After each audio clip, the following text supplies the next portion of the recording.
بسم اللہ الرحمن الرحیم۔ شروع اللہ کے نام سے جو بڑا مہربان نہایت رحم والا ہے۔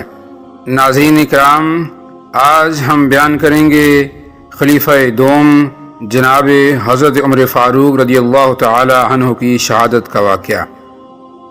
ناظرین، ویڈیو کی طرف جانے سے پہلے آپ سے درخواست ہے کہ ہماری اس ویڈیو کو لائک کرنے کے ساتھ ساتھ ہمارے چینل کو سبسکرائب کر دیں تاکہ ہماری ہر آنے والی ویڈیو آپ تک پہنچ سکے۔ ناظرین، اگر اسلامی تاریخ کو ہم دیکھیں تو یہ قربانیوں سے بھری پڑی ہے۔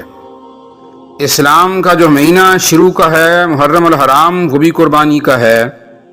پہلی محرم کو حضرت عمر فاروق رضی اللہ تعالی عنہ کی شہادت، پھر محرم کے ہی مہینے میں کربلا کا واقعہ، پھر اسلامی سال کا جو آخری مہینہ ذی الحج ہے وہ بھی قربانی کا مہینہ ہے۔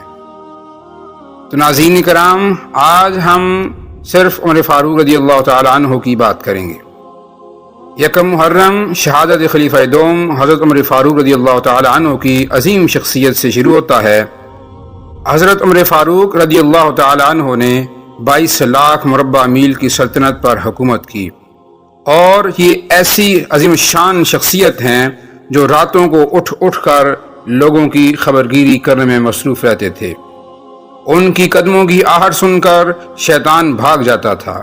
حضرت عمر فاروق رضی اللہ تعالی عنہ کی زندگی بہادری کی بہترین مثال ہے۔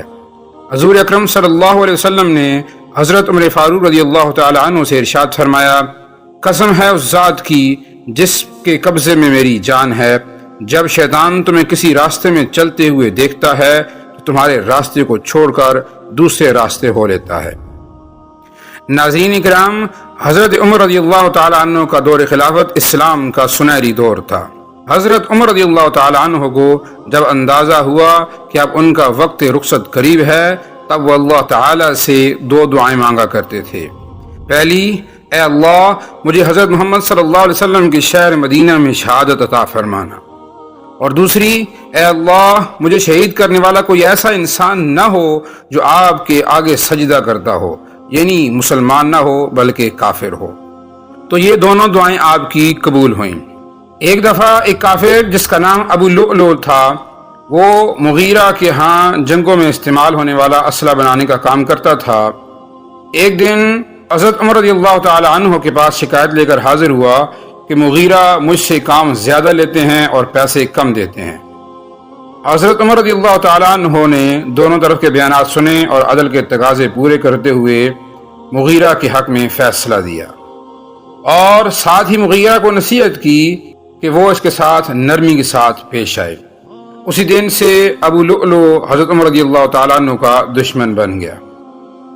اسی طرح ایک دن حضرت عمر رضی اللہ تعالیٰ عنہ ابو لؤلؤ کی دکان پر گئے اور فرمایا، کیا کبھی میرے لیے بھی کوئی ہتھیار بنایا ہے؟ اس نے کہا، آپ کے لیے تو ایسا ہتھیار بنایا ہے جسے رہتی دنیا تک سب لوگ یاد رکھیں گے۔ حضرت عمر رضی اللہ تعالی عنہ ہنستے ہوئے اور یہ کہتے ہوئے واپس آ گئے کہ اس نے مجھے مارنے کی دھمکی دی ہے۔ شہادت کے وقت حضرت عمر رضی اللہ تعالی عنہ کی عمر 63 برس تھی، بالکل اسی طرح جس طرح حضرت محمد صلی اللہ علیہ وسلم کی اور حضرت ابوبکر صدیق رضی اللہ تعالی عنہ کی عمر وفات کے وقت 63 برس تھی۔ حضرت عامر بن معمون رضی اللہ تعالیٰ عنہ بیان کرتے ہیں کہ فریضہ حج کی ادائیگی کے بعد ایک دن حضرت عمر رضی اللہ تعالیٰ عنہ فجر کی نماز پڑھانے کے لیے تشریف لائے، اور میں دوسری صف میں کھڑا تھا۔ میرے اور حضرت عمر رضی اللہ تعالیٰ عنہ کے درمیان کوئی نہیں تھا سوائے عبداللہ ابن عباس کے۔ حضرت عمر رضی اللہ تعالیٰ عنہ نے نماز میں سورہ یوسف کی تلاوت کی، اور تلاوت کے دوران وہ بہت زیادہ روئے۔ ابو لؤلؤ نے ایسا نیزہ تیار کیا جو دونوں اطراف سے بہت تیز تھا۔ اس نے اس کو دونوں اطراف کو زہر میں بھگویا اور اپنے کپڑوں میں چھپا لیا، اور وہ بھی جا کے جماعت میں کھڑا ہو گیا۔ حضرت عمر رضی اللہ تعالیٰ عنہ جب سجدے میں گئے تو ابو لؤلؤ نے ان پر حملہ کر دیا، اور وہ نیزہ 9 دفعہ مارا۔ حضرت عمر رضی اللہ تعالیٰ عنہ کے پیچھے آگے اور سب سے بڑا حملہ ان کے میدے میں کیا۔ صحابہ کرام کی ایک جماعت نے اس ظالم کو پکڑنے کی کوشش کی، اس نے آگے سے خنجر کے وار کی جس سے بہت سے صحابہ کرام زخمی ہو گئے۔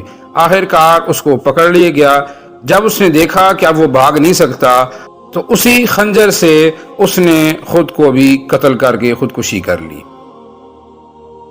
حضرت عمر رضی اللہ تعالی عنہ کی آنتیں کٹ چکی تھیں۔ جب طبیب آیا اور اس نے آپ کو دودھ پلایا تو وہ دودھ آپ کی پسلیوں کی طرف سے نکل گیا۔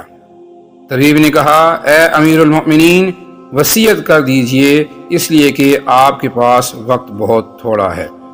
حضرت عمر رضی اللہ تعالیٰ عنہ نے اپنے بیٹے کو بلایا اور کہا کہ میرے پاس حذیفہ کو بلاؤ، کیونکہ حذیفہ رضی اللہ تعالیٰ عنہ کے پاس ان منافقین کی فہرست تھی جو نبی کریم صلی اللہ علیہ وسلم نے انہیں بتائے تھے۔ جب حذیفہ رضی اللہ تعالیٰ عنہ حاضر ہوئے تو امیر المؤمنین حضرت عمر رضی اللہ تعالیٰ عنہ نے پوچھا کہ اے حذیفہ، میں تجھے اللہ کی قسم دیتا ہوں، کیا رسول اللہ صلی اللہ علیہ وسلم نے میرا نام منافقین میں لیا ہے؟ حذیفہ رضی اللہ تعالیٰ عنہ روتے ہوئے کہنے لگے، اے امیر المؤمنین، یہ میرے پاس رسول اللہ صلی اللہ علیہ وسلم کا راز ہے، میں اسے مرتے دم تک کسی کو نہیں بتا سکتا۔ حضرت عمر رضی اللہ تعالیٰ عنہ کہنے لگے، حذیفہ، بلا شبہ یہ رسول اللہ صلی اللہ علیہ وسلم کا راز ہے، بس مجھے اتنا بتا دیجئے کہ رسول اللہ صلی اللہ علیہ وسلم نے میرا نام منافقین کی فہرست میں شمار کیا ہے یا نہیں۔ حذیفہ کی ہچکی بن گئی، روتے ہوئے کہنے لگے، اے عمر، میں صرف آپ کو بتا رہا ہوں، اگر اور کوئی ہوتا تو میں کبھی بھی اپنی زبان نہ کھولتا، تب بھی صرف اتنا بتاؤں گا کہ رسول اللہ صلی اللہ علیہ وسلم نے آپ کا نام منافقین کی لسٹ میں شامل نہیں کیا۔ تب حضرت عمر رضی اللہ تعالیٰ عنہ نے یہ سن کر اپنے بیٹے عبداللہ رضی اللہ تعالیٰ عنہ سے کہا، اب میرا ایک معاملہ رہ گیا ہے۔ تو بیٹے نے پوچھا، وہ کون سا؟ فرمایا، بیٹا، میں رسول اللہ صلی اللہ علیہ وسلم اور ابو بکر رضی اللہ تعالی عنہ کے پہلو میں دفن ہونا چاہتا ہوں۔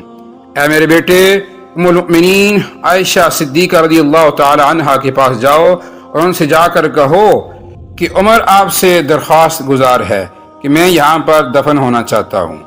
ام المؤمنین عائشہ رضی اللہ تعالی عنہ کہنے لگیں، میں نے یہ جگہ اپنی قبر کے لیے مختص کر رکھی تھی، لیکن آج میں عمر کے لیے اس سے دستبردار ہوتی ہوں۔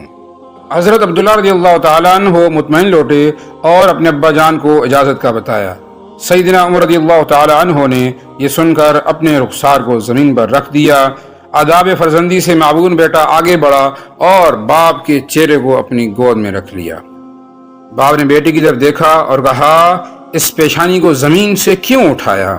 اس چہرے کو زمین پر واپس رکھ دو، ہلاکت ہوگی عمر کے لیے اگر اس کے رب نے اسے قیامت کے دن معاف نہ کیا۔